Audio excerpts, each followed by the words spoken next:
día. Gracias por la oportunidad de estar en tu casa. Te amamos y queremos aprender más de ti, Señor. Mientras más te conocemos, más podemos amarte. Por eso te pido que abras nuestra mente, nosotros disponemos nuestro corazón para recibir instrucción de tu parte y que podamos crecer en ti, Señor. Que cualquier idea o concepto que esté errado acerca de quién eres y de lo que estás esperando de nosotros y cómo te comportas y te relacionas con nosotros los seres humanos, tus hijos, si hay ideas que no sean verdaderas, que no sean ciertas, te pido en el nombre de Jesús que tú nos muestres y que tú traigas libertad para nuestra mente, para nuestro corazón. Te doy gracias. Te pido que bendigas a cada persona que va a ver esta transmisión por internet en el nombre de Jesús. Amén. Bien, seguimos viendo en el libro de Oseas, donde se recalca y refuerza las emociones que Dios siente, porque así como el ser humano tiene emociones, dice la Biblia que Dios nos creó a su imagen y semejanza. Entonces Dios quiso que Oseas experimentara lo que había en el corazón de Dios, que es el sentimiento de dolor por la infidelidad.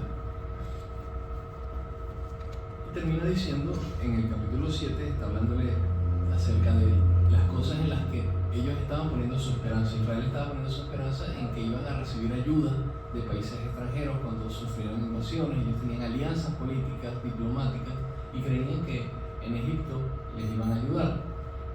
Pero termina diciendo, volvieron, pero no al Altísimo, fueron como arco engañoso, cayeron sus príncipes a espada por la soberbia de su lengua. Esto será su escarnio en la tierra de Egipto. Desde el 14 dice, y no clamaron a mí con su corazón cuando gritaban sobre sus camas. Para el trigo y el mosto se congregaron, se rebelaron contra mí.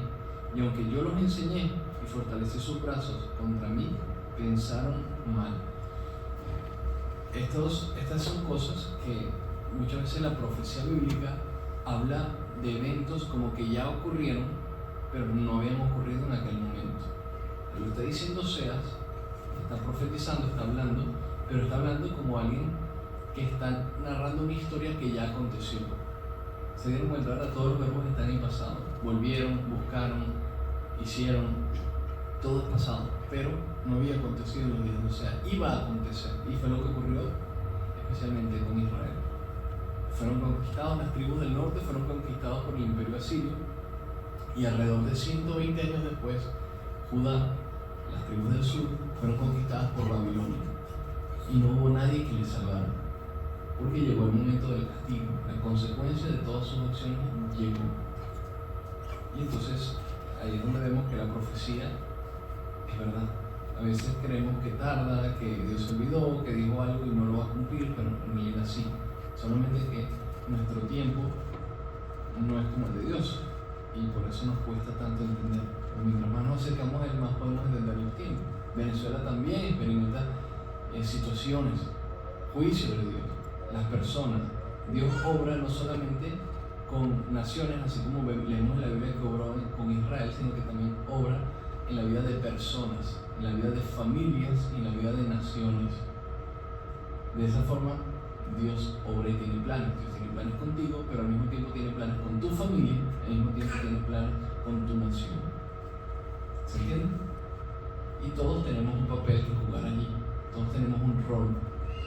Si eres hijo, si eres hija, si eres hermano menor, si eres hermano mayor, si eres amigo, si eres papá, si eres mamá, si eres abuela, si eres abuelo, lo que sea que tú seas, el rol que tú tienes es parte del plan de Dios que tú hagas y no hagas algunas cosas como parte de ese rol.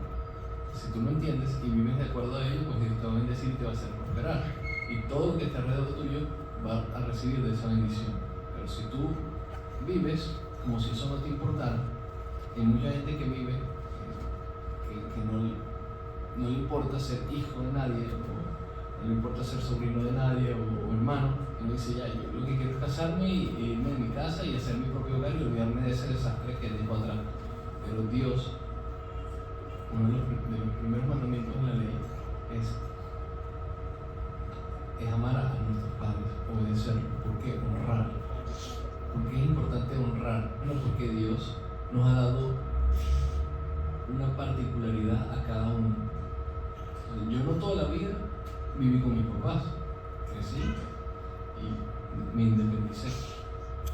Cada uno de nosotros tiene etapas de su vida. Su vida no siempre va a ser igual. Quizás ustedes están acostumbrados a que tienen 10, 20 años viviendo alguna situación, pero las situaciones cambian, las circunstancias mudan. Las etapas se cumplen y vienen nuevas etapas. Y la pregunta es: ¿qué hacemos en cada una de esas etapas? Si nos estamos acercando a Dios y estamos cumpliendo con ese rol y ese propósito en ese hoy, ¿verdad? Entonces, bueno, vamos a leer el capítulo 8. Dice: pon en tu boca trompeta, como águila viene contra la casa de Jehová, porque traspasaron mi pacto y se rebelaron contra mi ley. A mí clamará Israel: Dios mío, te hemos conocido. Israel desechó el bien, enemigo lo perseguirá. Ellos establecieron reyes, pero no escogidos por mí. Constituyeron príncipes, mas yo no lo supe. De su plata y de su oro hicieron ídolos para sí, para ser ellos mismos destruidos. Tu becerro, oh Samaria, te hizo alejarte, se encendió mi enojo contra ellos hasta que no pudieron alcanzar purificación. Porque de Israel es también este, y artífice lo hizo. No es Dios, por lo que será deshecho en pedazos el becerro de Samaria. Entonces empieza a hablar de lo que Israel estaba haciendo. ¿Se acuerdan cuando Moisés bajó del monte Sinaí con las tablas de la ley? Que el pueblo había construido con Aarón un becerro de oro y estaban adorándolo.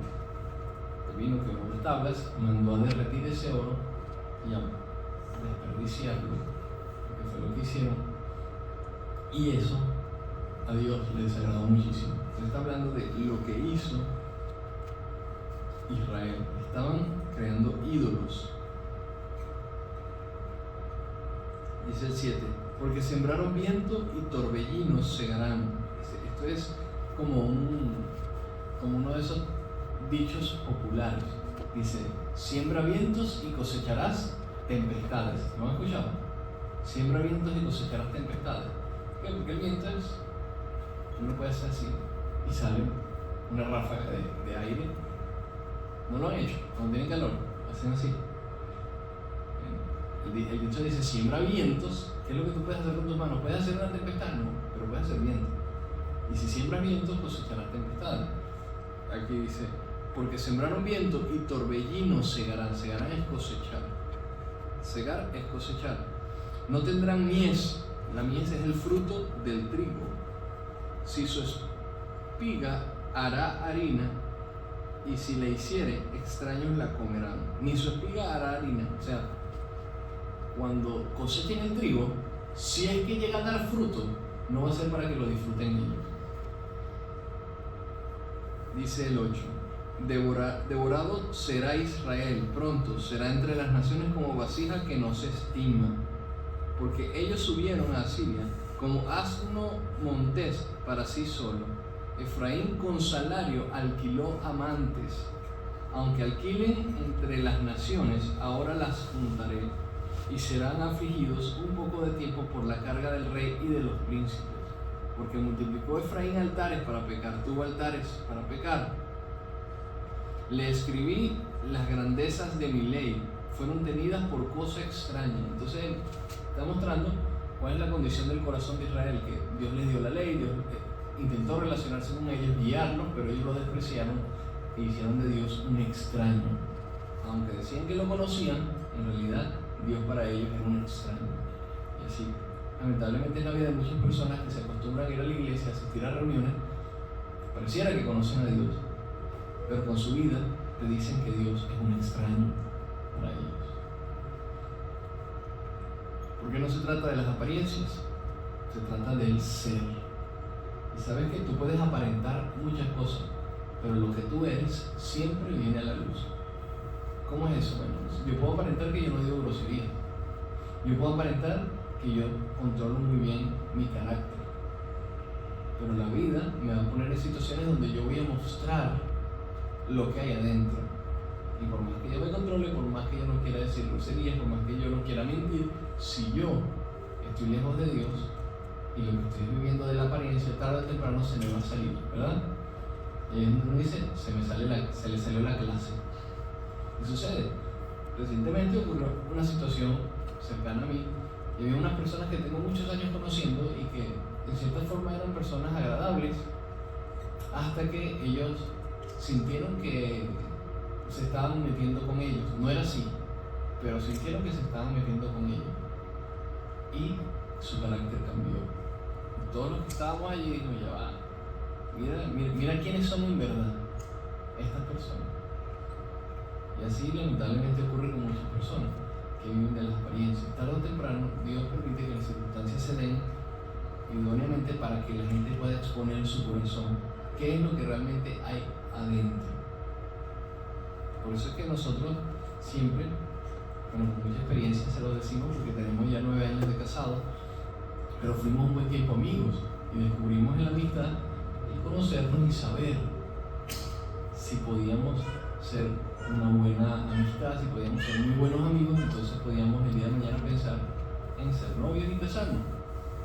Es muy importante conocer a la otra persona, porque al principio tú te puedes enamorar, te puedes sentir muy cómodo, puedes sentirte muy bien con esa persona, me cae fino, pero eso no significa que estén siendo sinceros. Por más que uno quiera ser sincero, uno siempre va a ocultar aquellas cosas que sabes que le pueden no gustar a la otra persona, ¿cierto? Somos seres humanos.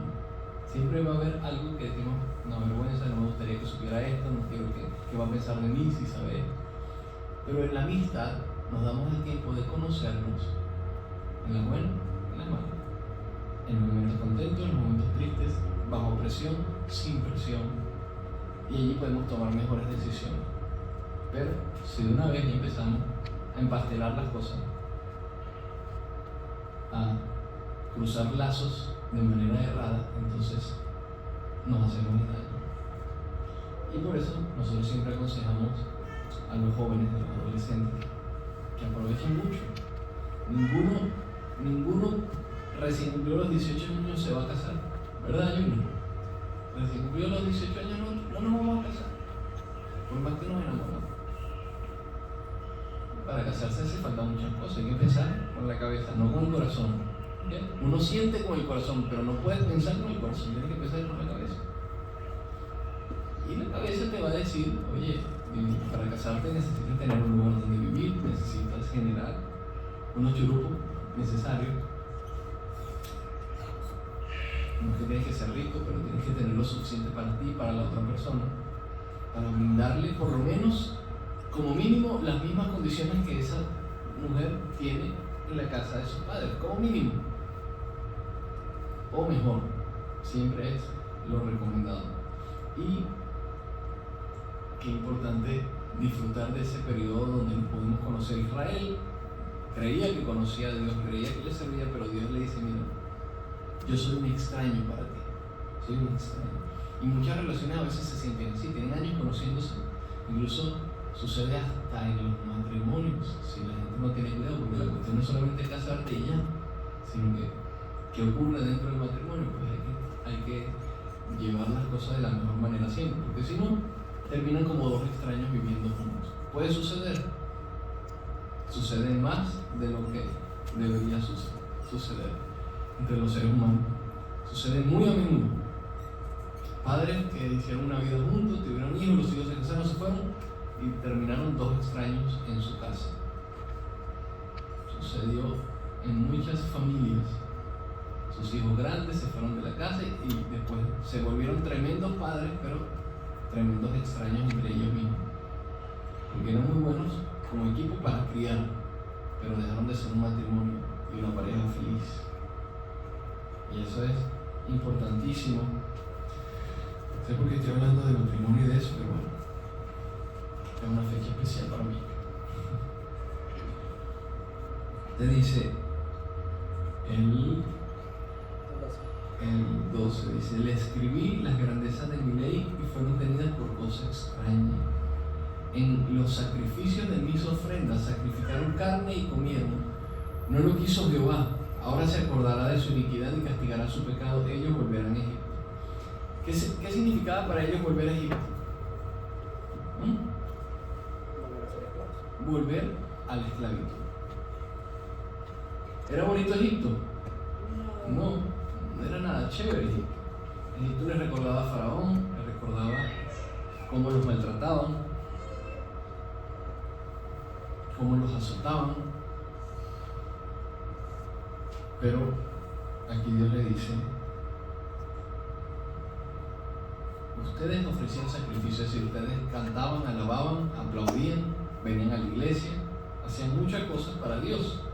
Sacrificaron carne, comieron, pero no lo quiso Jehová, no le gustó. Y se acordará ahora él de su iniquidad y castigará su pecado y los mandará a Egipto, los regresará a la esclavitud. Ellos no volvieron a ser esclavos como en aquella época, pero es un simbolismo de lo que ellos iban a vivir. No los mandó literalmente a Egipto, pero los mandó para Siria y para Babilonia, donde fueron esclavos, donde fueron cautivos. ¿Sí se entiende? ¿Sí? En el año 722 las tribus del norte fueron cautivas al reino de Asiria, y estando cautivos pues perdieron lo que los hacía diferentes a otras naciones. ¿Y saben lo que hicieron? Pues se mezclaron, se casaron los del pueblo de Dios con los del pueblo pagano. ¿Y en qué terminaron creyendo? En cosas raras. Porque eso es lo que sucede cada vez que nosotros entablamos amistades muy profundas o relaciones amorosas con gente que tiene otras creencias y otras formas de ser. Se termina confundiendo nuestro corazón y nuestra mente, y le sucedió nada más y nada menos que al rey Salomón. Dice la Biblia que sus mujeres desviaron su corazón. ¿Cómo es eso? Bueno, sí.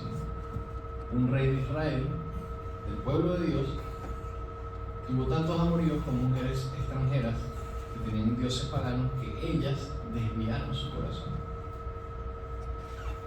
El rey Salomón. Entonces dijo: ellos volverán a Egipto. Olvidó pues Israel a su hacedor. Dice esta declaración: olvidó Israel a su hacedor. ¿Quién es su hacedor? Quien lo hizo, quien lo formó, quien lo planificó. ¿Quién planificó que existiera Israel? ¿Quién creó a Israel? Dios. ¿Por qué Dios creó a Israel? Bueno, es sencillo. Dios creó todas las naciones, sí, pero específicamente hubo un trato especial con Israel, porque Israel no existía.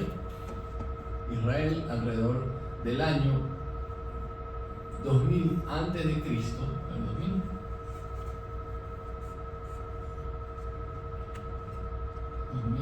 No, alrededor del año 1500 antes de Cristo, Abraham, que no se llamaba Abraham, sino Abram, él vivía en Ur de los Caldeos. Era una capital del reino de Babilonia. Hoy en día sería lo que es Irak. Vivía por allá. Dice la tradición judía, eso no está en la Biblia, que él hacía muñecos de madera, de plata, de oro, y la gente lo adoraba. O sea, creaba ídolos. Abraham y su familia. Era una familia que era muy buena con las cosas que hacían con sus manos. Entonces hacían dioses, los vendían, ganaban mucho dinero, y la gente era feliz porque tenía unos grandes artistas que hacían ídolos. ¿Qué pasó entonces con Abraham? Un día él dice: ya, esto es una falsedad. Yo puedo seguir haciendo esto, pero lo que hago es engañar a la gente y engañarme a mí, porque en realidad yo estoy haciendo un muñeco. Esto no es un Dios, para que la gente la adore y le tenga temor y le prenda una vela y le ponga frutas y haga sacrificios. Esto no es un Dios. Y dijo: no, ya me cansé, ya no voy a hacer esto. Y dijo: no voy a hacerlo más. Y los príncipes de Babilonia le dijeron: ok, ¿te rehusas a hacer tu profesión? Pues vas preso, porque necesitamos tu talento para que sigas fabricando Dios. ¿Y saben qué dijo él? Dijo: ok, está bien, voy preso, pero no voy a seguir siendo parte de este sistema de mentira. Y estando preso, dice la tradición hebrea, que allí Dios habló con él y le dijo: sal de tu tierra y de tu parentela a la tierra que yo te mostraré, la tierra prometida. Y dice la palabra que él ha prometido: te voy a dar una descendencia como la arena del mar y las estrellas del cielo. Si las puedes contar, también podrás contar tu descendencia. Y una promesa. Él tenía 70 años cuando eso. Y por alguna razón lo liberaron. Él tomó la decisión y sale de Ur de los Caldeos y va hacia la tierra de Canaán. En ese tiempo no existía Israel, se llamaba Canaán, no se llamaba Palestina. Palestina menos existía. Palestina existe desde hace 1500 años, estamos hablando de 1500 años antes de Cristo. O sea, si tomamos en consideración el día de hoy, estamos hablando de hace 3500 años, viene la historia de Abraham. Abraham, dice la Biblia, que tuvo un hijo llamado Isaac y Esaú. Y nos cuenta la historia, la Biblia, de Isaac y de Esaú. Isaac, tuvo Isaac solamente, sorry. Me equivoqué. Eso tiene que estar pendiente, ninguno me corrigió. Menos mal que me di cuenta yo mismo. Tuvo Isaac, solo a Isaac. E Ismael, ¿verdad? Viene el primero con la sierva de su esposa Sara, llamada Agar. Tiene a este hijo Ismael y Dios le dice: no es el hijo de la esclava, es el hijo de tu esposa, que ya era anciana, ya tenía 90 años, ella va a tener un hijo. Entonces Sara se rió y dijo: como yo siendo anciana, imagínense, pongan un ejemplo. Vamos a poner el ejemplo de Astrid, que es la mujer, que ella ya es mayor de edad y es de la tercera edad. Astrid tiene 60 y cuántos? 64, va a cumplir 65 años dentro de una semana. ¿Qué sucedería si decimos: Astrid, vas a tener un hijo? Ella se va a morir de la risa. Quizás no la ve, ¿verdad? Todavía con fuerza, una mujer con vitalidad, pero para ella es una locura. Ahora imagínense, dentro de 30 años, una abuelita, las hermanas que vienen a la iglesia a los 90 años, tú le vas a decir: vas a tener un hijo. Va a morir de la risa. Eso fue lo que ocurrió con Sara, se murió de la risa. Y Dios le dijo: bueno, ahora el hijo se va a llamar Isaac, que significa risa, porque tú no creíste. Y Dios al año siguiente le dio un hijo, se llamó Isaac. Isaac, ¿verdad?, tiene su historia, está en el libro de Génesis. Tiene un hijo llamado Jacob, y Esaú eran morochos, pelearon dentro del vientre y nacen estos dos personajes, Jacob y Esaú. Y Dios le cambió el nombre a Jacob y se llamó Israel. Allí comienza la historia de Israel, pero viene desde Abraham. Entonces comienza Isaac, Jacob, ahora se llama Israel, y tiene 12 hijos. ¿Sabe cómo hizo para tener tantos hijos? No siga su ejemplo. Él tenía una esposa llamada Raquel y otra llamada Lea. Tenía dos esposas. Eso no, la Biblia no dice que estaba bien, simplemente que en esa época, hace mucho tiempo, la gente era un poco más primitiva en su manera de pensar. Entonces tenía dos esposas. Imagínense, si ya es difícil mantener a uno, yo me imagino 9 años con dos. Debe ser horrible. 7 con una, esperando a la otra. Y entonces, esas dos esposas, a su vez, cada una de ellas tenía una sierva, una esclava, Bilhá y Silpa. Raquel, Lea, Bilhá y Silpa. Bueno, pues ellas empezaron a hacer una competencia a ver quién tenía más hijos de Jacob, que ahora se llama Israel, y tuvieron 12. O sea, por ahí tuvo como 5 hijos Lea, 2 hijos la esclava de Lea, como 2 hijos la esclava de Raquel, con su esposo. Fíjense que antes la gente estaba medio tostada. ¿Cómo es eso de compartir el marido, verdad? Y tener una esclava y decirle: bueno, acuéstate con ella para que cuando dé a luz, entonces yo lo reciba y entonces sea como mi hijo. Imagínate tú la competencia. Loco. Pero entonces tuvieron 12 hijos, y esos 12 hijos son las 12 tribus de Israel.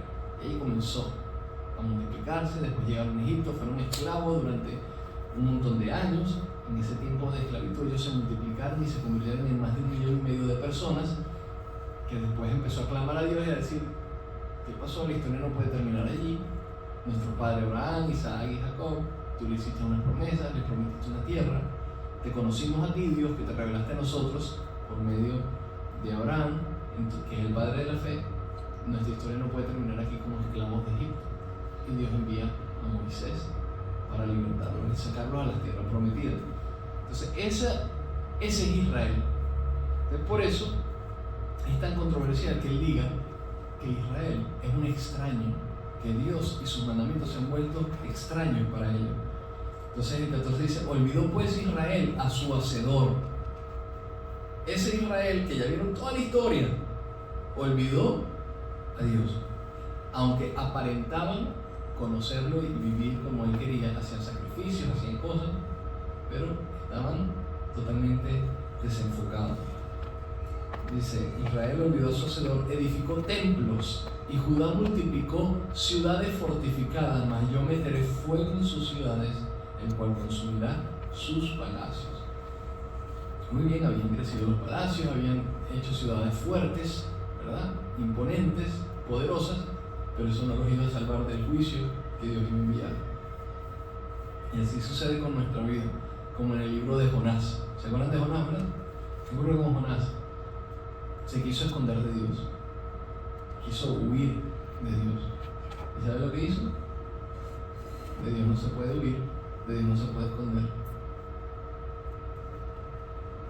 Dios nos consigue, y espero que nos consiga haciendo lo bueno y no lo malo, porque si nos consigue haciendo lo malo, pues fíjense lo que dice allí: meteré fuego en sus ciudades, el cual consumirá sus palacios. ¿Quiénes viven en los palacios? La gente más importante. Entonces, no es que Dios tiene problemas con la gente más importante, no, sino que las personas más importantes en las naciones son quienes representan al resto.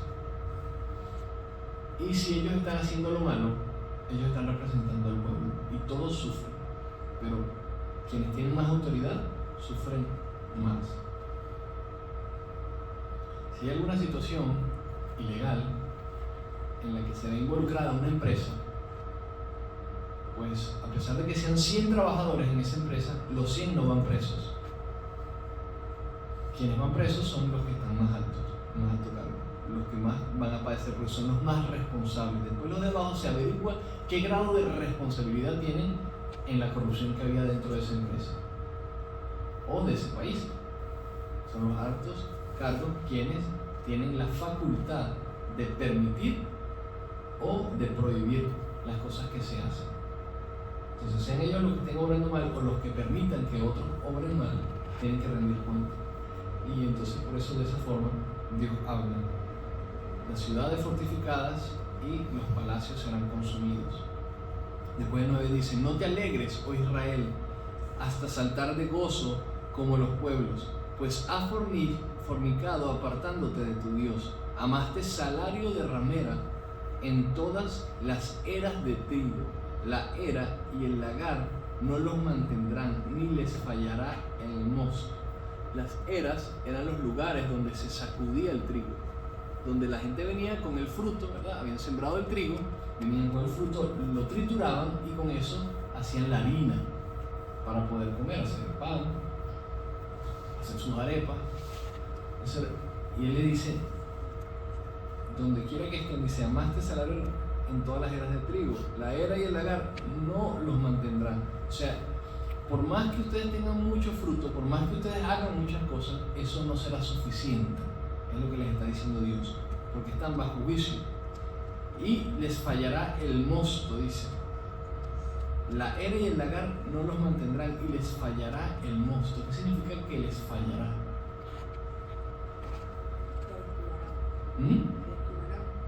No, les fallará, significa que no les va a servir de nada. ¿Qué es el mosto? El licor. Mosto es una palabra para licor. De hecho, cuando en Pentecostés la iglesia estaba reunida y descendió el Espíritu Santo y empezaron a hablar en nuevas lenguas, como el Espíritu Santo les daba que hablaran, ellos, la gente alrededor, creían que estaban borrachos. Están llenos de mosto, decían. Bueno, aquí dice: el mosto les fallará. Es decir, su licor no les va a dar ninguna clase de placer, ni su abundancia de fruto. La abundancia de trigo en las eras era sinónimo de prosperidad y de tranquilidad para los días venideros. ¿Sí? No les va a mantener eso, ni les va a sustentar el mosto. No quedarán en la tierra de Jehová. No quedarán en la tierra de Jehová. ¿Cuál es la tierra de Jehová? Toda la tierra es del Señor, pero en específico la tierra prometida. Dice: no quedarán allí. Y fue lo que sucedió. Fueron conquistados y llevados como esclavos a tierras extranjeras. Dice, no quedarán en la tierra de Jehová, sino que volverá Efraín a Egipto, otra vez lo vuelve a decir, y a Asiria, donde comerán vianda inmunda, donde se apartarán de Dios completamente. ¿Por qué? Llegó el castigo y ellos, en vez de buscar a Dios en el castigo, en la reprensión, más se alejaron. El 4 dice, no harán libaciones a Jehová, ni sus sacrificios les serán gratos, como pan de enlutados les serán a ellos. Todos los que coman de él serán inmundos. Será pues el pan de ellos para sí mismos, ese pan no entrará en la casa de Jehová. ¿Qué haréis en el día de la solemnidad y en el día de la fiesta de Jehová? Porque he aquí que fueron ellos a causa de la destrucción. Egipto los recogerá, Memphis los enterrará, la ortiga conquistará lo deseable de su plata, y espino crecerá en sus moradas. Entonces está hablando del desierto, viniendo a sus casas, a sus ciudades. Lo bueno que ellos tenían, lo que habían creído que estaban construyendo con sus manos, se va a desbaratar en un momento. Dice, Egipto los recogerá y Memphis los enterrará. Es decir, van a morir fuera de su casa. Y eso quizás para nosotros es algo irrelevante, porque ya vemos el mundo en general como lo que es, como tierra vecina, ¿verdad? Pero sobre todo para los antiguos, era demasiado importante dónde te van a enterrar. Y si morías, tenías que enterrarte con tu familia. No era tan popular eso de la cremación. Entonces, esto era como algo triste. Dice, te enterrarán, ¿en dónde? En otro lugar. Memphis. Memphis es una de las ciudades de Egipto.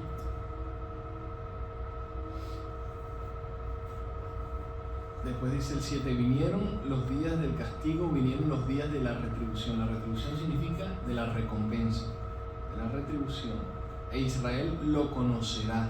Necio es el profeta, insensato es el varón de espíritu a causa de la multitud de tu maldad y grande odio.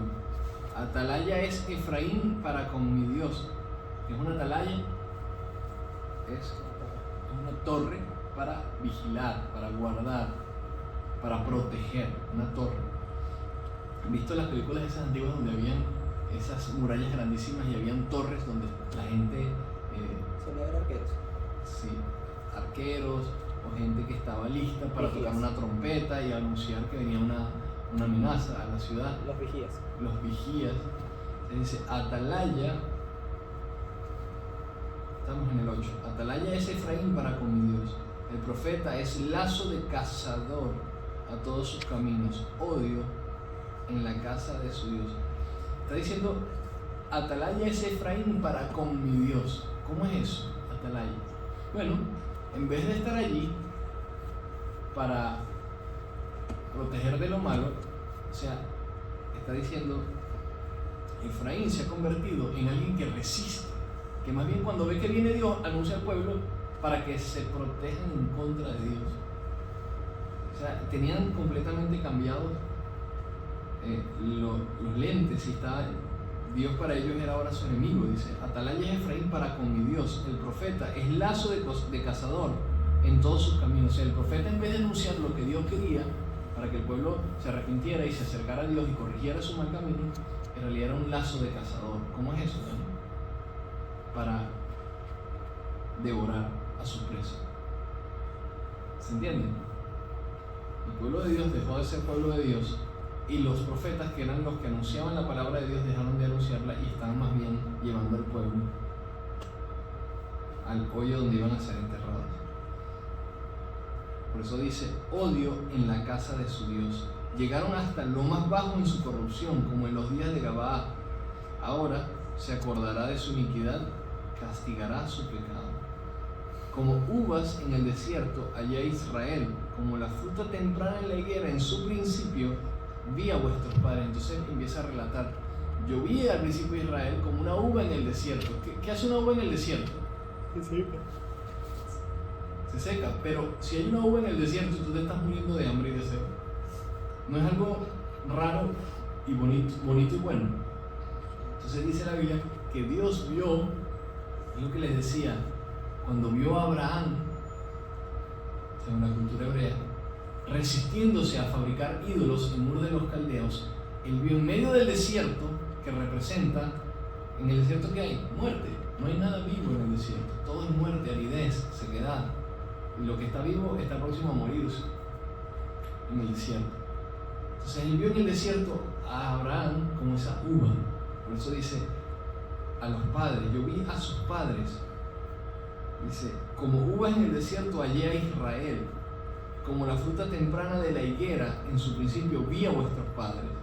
Ellos acudieron a Baal Peor, se apartaron para vergüenza y se hicieron abominables como aquello que amaban. Entonces él habla de Israel, cómo se desviaron y terminaron allí haciéndose abominables. Dice después el 11: la gloria de Efraín volará cual ave, de modo que no habrá nacimientos, ni embarazos, ni concepciones. ¿Qué es la gloria de Efraín? Bueno, las buenas noticias, la prosperidad, la alegría de Efraín, que representa a Israel, esa tribu del norte, iba a pasar. Volará cual ave, o sea, desaparecerá. Y a veces uno lee todo esto y dice, bueno, Dios, pero ¿para qué tanta habladuría? ¿Por qué tantas descripciones más? Simplemente con decirles, mira, lo hiciste mal y te voy a castigar, punto, era suficiente. ¿No le parece? Son demasiadas analogías, demasiados ejemplos, demasiadas palabras diciendo lo mal que habían hecho. Porque en el fondo, detrás de todo este juicio y este decreto profético en la vida del profeta Oseas, es un llamado al arrepentimiento. Es mostrarle a Israel con diferentes palabras, de diferentes formas, para convencerlos y que ellos se arrepientan, porque Dios no quiere castigarnos, Dios quiere salvarnos. Pero si nosotros nos empeñamos en hacer lo malo, aunque Dios quiera salvarnos, va a tener que castigarnos. Por eso los libros de los profetas hablan tanto y usan estas analogías, y no es tan fácil leerlo y asimilarlo porque tiene mucho lenguaje, y hay que saber de historia, y hay que saber de profecía, y hay que entender del contexto. Pero es simple y llanamente la expresión de un Dios que nos ama, que desea salvarnos, pero que tiene que castigarnos y nos está mostrando, nos está haciendo ver, quiere que nosotros nos demos cuenta. Viva dándose cuenta. ¿Verdad, Nelson? Qué importante es vivir dándose cuenta. Y eso es lo que quiere Dios que Israel haga. En medio de todo este juicio y esta profecía que se cumplió al final, Dios apelaba al corazón de ellos para que se convirtieran, pero ellos no se convirtieron. Por eso anuncia, y cada vez que va pasando el tiempo, porque eso no fue un solo día toda la profecía de Oseas, no, sino que tomó meses, años, como vieron ahí, tuvo hijos. ¿Y cuántos hijos tuvo? 3. Y entre ellos, como mínimo, tiene que haber un año. Y en la tradición judía más, ¿por qué? Porque no podía la mujer recién parida quedar en estado ahí mismo. Tenía un tiempo de purificación después de haber parido. Entonces, el libro de Oseas fue escrito en al menos unos 5 o 10 años, no sé la ciencia cierta, quizás alguien tenga alguna especificación al respecto, no sé cómo determinarlo, pero creo yo que no debió haber sido menos de 5 años escribiendo. Entonces, habían profecías que escribía un día y de repente al mes completaba, y tenemos todo el libro de Oseas y todo eso porque es lo que él no solamente escribía, sino que lo declaraba al pueblo. Normalmente los profetas lo que hacían era hablar, quien escribía era el escriba. Normalmente los profetas tenían un asistente que escribía lo que ellos profetizaban. Normalmente. En el caso del profeta Jeremías, creo que es Baruch, se llamaba el escriba que estaba con él, y es mencionado en el libro de Jeremías. Entonces, vemos a Dios mostrándole el pecado al pueblo, corrigiéndolo, diciéndole de 1000 maneras para que pueda darse cuenta y pueda reaccionar, pero lamentablemente no lo va a hacer.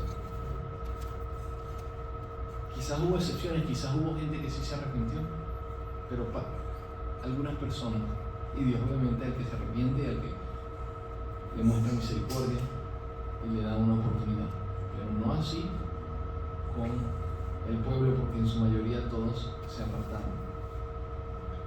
Luego dice el leímos el 11, ¿no? La gloria de Efraín volará cual ave, de modo que no habrá nacimientos, ni embarazos, ni concepciones. Y si llegaren a grandes sus hijos, los quitaré de entre los hombres, porque hay de ellos también, cuando de ellos me aparte. Efraín, según veo, es semejante a Tiro, situado en lugar delicioso, pero Efraín sacará a sus hijos a la matanza. Dales, oh Jehová, lo que has de dar, dales matriz que aborte y pechos enjutos, o sea, pechos pasmados que no puedan amamantar, como la declaración que hace aquí en medio de la profecía. Oseas dice: hazlo Dios, hazlo de esta manera. Dales, oh Jehová, lo que has de dar, matriz que aborte y pechos enjutos. Toda la maldad de ellos fue en Gilgal. Allí pues les tomé aversión, por la perversidad de sus obras los echaré de mi casa, no los amaré más, todos sus príncipes son desleales. Y ahí, en ese momento en específico, está citando algo que ocurrió con el rey Saúl, porque en Gilgal fue donde él perdonó la vida de los amalecitas. Eso está mucho más atrás, en los días del primer rey de Israel. Ahí no había sido dividido el reino, pero entonces Dios está comparando, dice: toda la maldad de ellos fue en Gilgal, o sea, desde allí comenzó el corazón de Israel a pervertirse. En el momento en que ellos eligen rey, en vez de buscar a Dios, eligieron a una persona que los gobernara.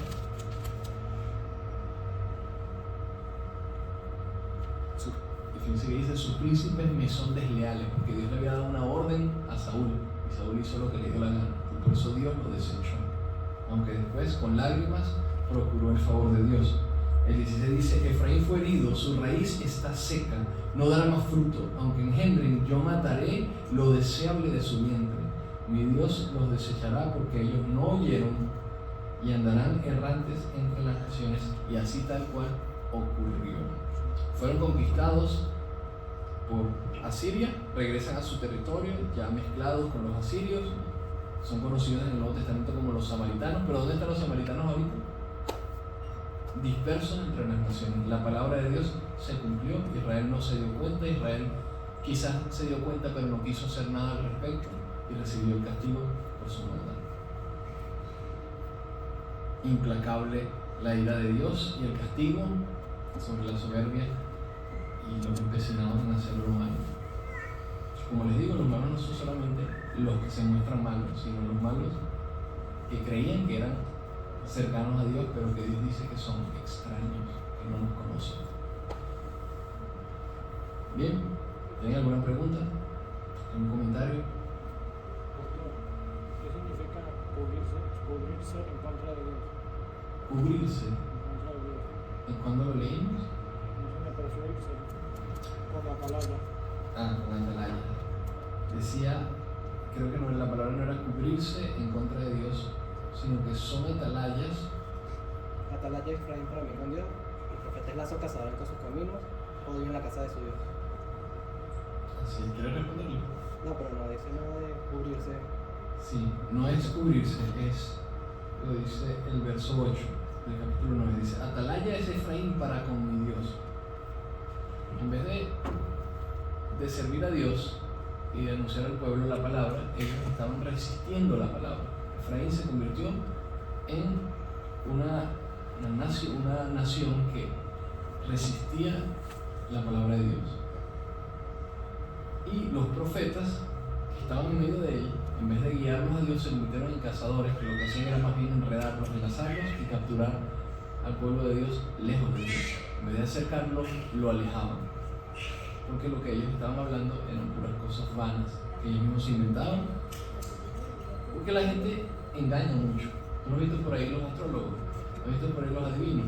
La gente juega adivinando cosas y diciendo para manipular, y lo que hacen es alejar a la gente de Dios. Ahora imagínense lo que ocurría en Israel, donde supuestamente eran sacerdotes, eran hombres y mujeres de Dios que debían guiar al pueblo hacia Dios, y empezaron a decir cosas que no eran.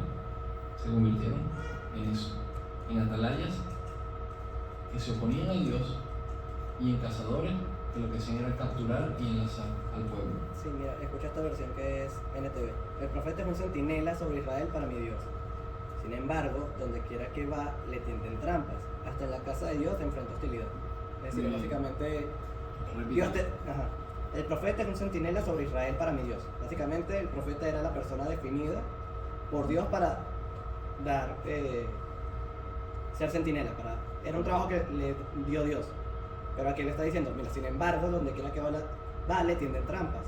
Hasta en la casa de Dios enfrentó hostilidad, porque se voltearon. Exacto. Tenía un propósito y se fue para el otro lado.